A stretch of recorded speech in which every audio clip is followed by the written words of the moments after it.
Hi, Way City kids and the rest of our friends online. I'm Mr. James. And I'm Miss Danielle. We're so excited about our Bible story today. It's an epic adventure of an underdog victory. Before we jump into our story, make sure you hit that like button. And subscribe if you haven't already. All right, let's go. A sword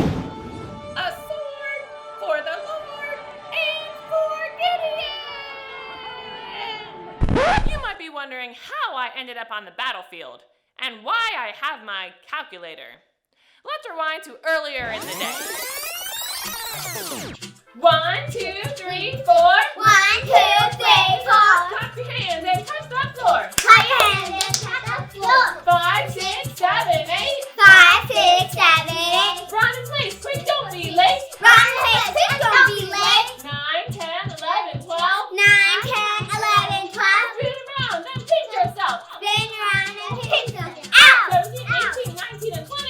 17, 18, 19, and 20. 21, sit down. You've all done plenty. One, sit down. You're the play. Now it's time for combinations. 1 plus 1 equals 2.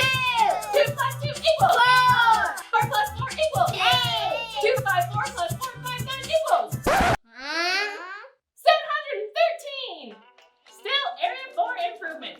Class dismissed. Thank you, Mr. Freddie. Bye, you, Lily.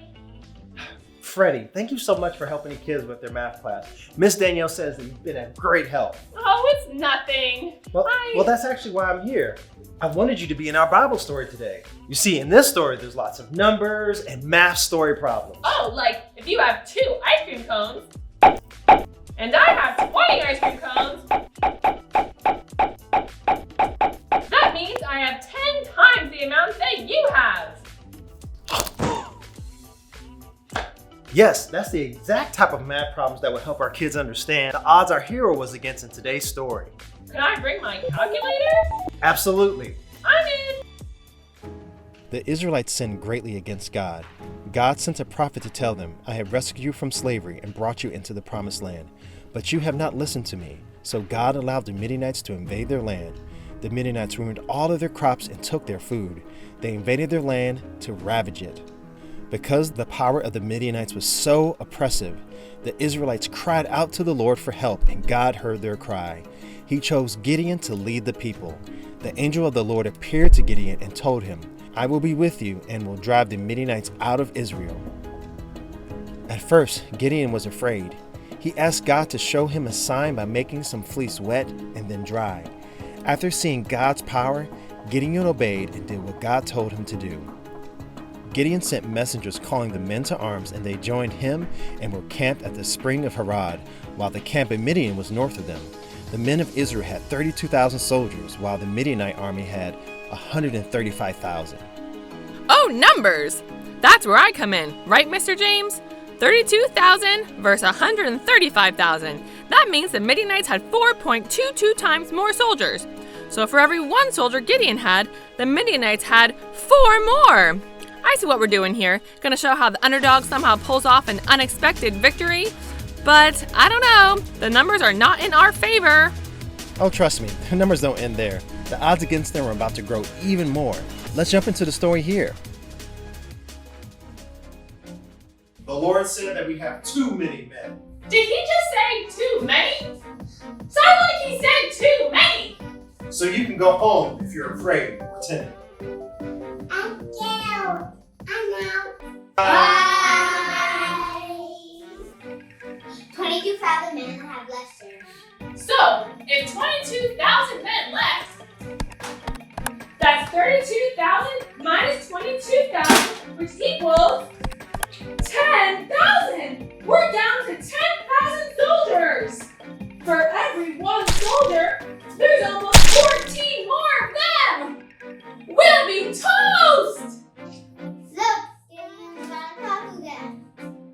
The Lord has told me you still have too many men.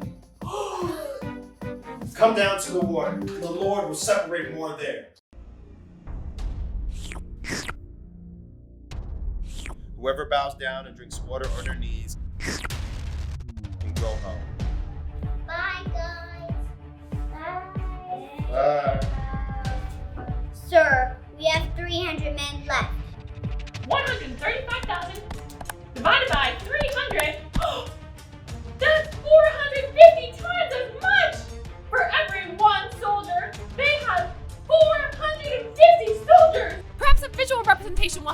see the top graph? That's them. The little bar is us. The big green part of the pie, that's them. The small little pie is us. That's them. That's us. Hi, Mr. Gideon. I'm Freddie. Oh, hello, Freddie. Nice to meet you. Yeah, great. So, I'm into math. Actually, some might call me a math scholar. Wow, good for you. Yes, thank you. Well, enough about me. This plan, see, I was working out the numbers and, how do I put this nicely? Your plan stinks! As in, it's really bad! As in, you couldn't possibly win with this strategy! Freddie, I understand your concerns. And it's true, the numbers are against us. When we had 32,000 men, we were already greatly outnumbered. But the Lord still said that if you gain victory, Israel will brag, saying that it was our hand that saved us. So God kept telling me to dwindle the numbers down until we only have 300. The Lord wants to show that He is the one that's fighting our battle. And we're going to have to trust Him and not our own strength. A victory now against such odds can only be attributed to the Lord's hand. Gideon, you are needed at the front of the camp! Gotta go, buddy. See you on the battlefield. That conversation didn't go as well as I thought it would. It's time. Get up! The Lord has delivered the Midianite army into our hands. Dividing the 300 men into 3 groups, Gideon placed trumpets and empty jars in the hands of all of them, with torches inside. Then they headed to the Midianite camp. They reached the edge of the camp at the beginning of the middle watch, just after they had changed the guard. On Gideon's command, the soldiers blew their trumpets and smashed the jars that were in their hands. They shouted, "A sword for the Lord and for Gideon." The Midianites were in such confusion that they panicked and even began fighting each other. Then they ran off, crying out as they fled. They fled as far as the border of Abel Meholah. That day, Gideon and his army of 300 men gained victory. Thus Midian was subdued before the Israelites and did not raise its head again. And the land had rest for 40 years in the days of Gideon. Mr. James, I'm speechless! You talk about an underdog victory. God created an impossible situation so that His people will lean on His power and not on their own strength. Statistically speaking, they had no chance. But God. God would deliver them in such a way that would leave no doubt about the source of their victory. Mr. James, this was a great lesson. I learned a lot today. Thanks for including me. Well, Freddie, thanks so much for being a part of our story this week. Hey kids, can we say bye to Freddie? Bye! Wow, so many takeaways. Let's start with this. If God has called you to do something, He will provide a way for you to do it, and He will equip you and guide you, just like He did with Gideon. Yes, Gideon didn't feel strong or capable, but he had to trust in his big God and be obedient to what He told him to do.